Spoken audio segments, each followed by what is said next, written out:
আসসালামু আলাইকুম। আজকে আমরা ETABS 17 কিভাবে ইনস্টল করতে হয় সেটা দেখব।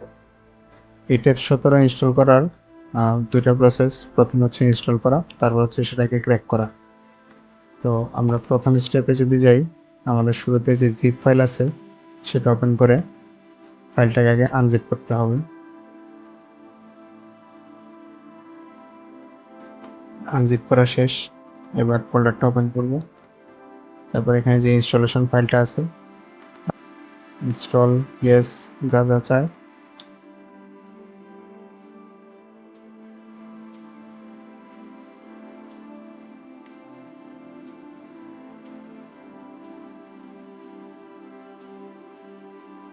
Next. I accept the terms in the license agreement. Next. Next.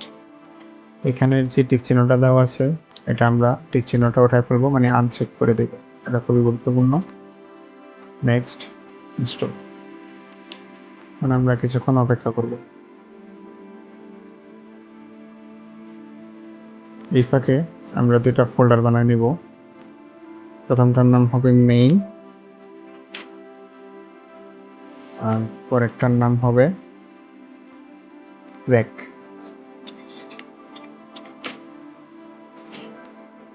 এদিকে আমাদের অ্যাক্টিভ এ স্ট্যান্ডঅ্যালোন লাইসেন্স আছে। আমাদের যেহেতু কোনো লাইসেন্স নেই, আমরা দিব নো।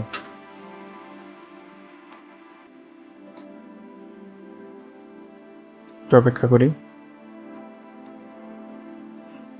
ফিনিশ। আমাদের ETABS 17 ইনস্টল করা শেষ। এবার আমরা ক্র্যাক করব। ক্র্যাক করার শুরুতে আমরা যে ফোল্ডারটা ডাউনলোড করেছেন সেটা আমরা ওপেন করব।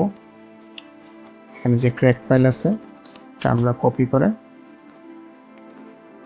এই ক্র্যাক ফোল্ডারে আমরা পেস্ট করে দেব। এটা হচ্ছে এই ক্র্যাক। তারপর মেইন ফাইল কোনটা, আমরা হচ্ছে ETABS 17 যেটা মাত্র ইনস্টল হয়েছে, রাইট ক্লিক করে ওপেন ফাইল লোকেশনে যাব। সেখান থেকে এই ETABS যেটা মেইন ফাইল এটা আমরা কপি করব।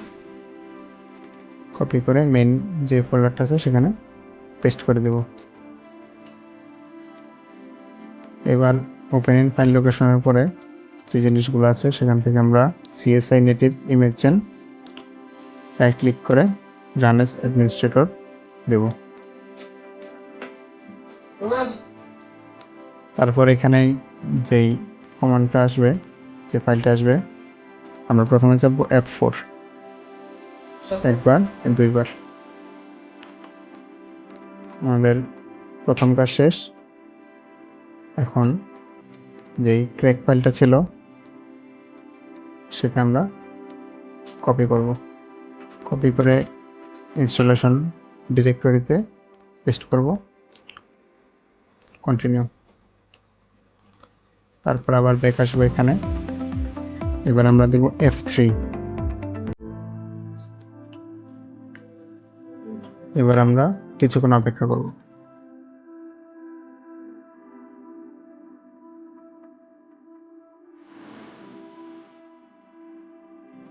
ওকে, আমাদের ক্র্যাক করা শেষ। এটা আমরা ক্লোজ করে দিব।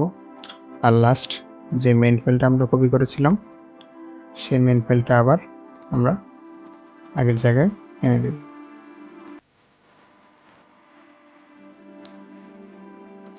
Close, close. এখন আমরা ETABS 17 ওপেন করি।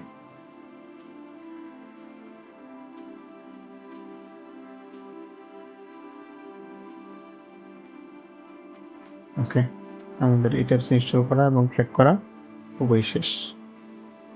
এখন আমরা এটাতে সহজে আমরা কাজ করতে পারব। ধন্যবাদ।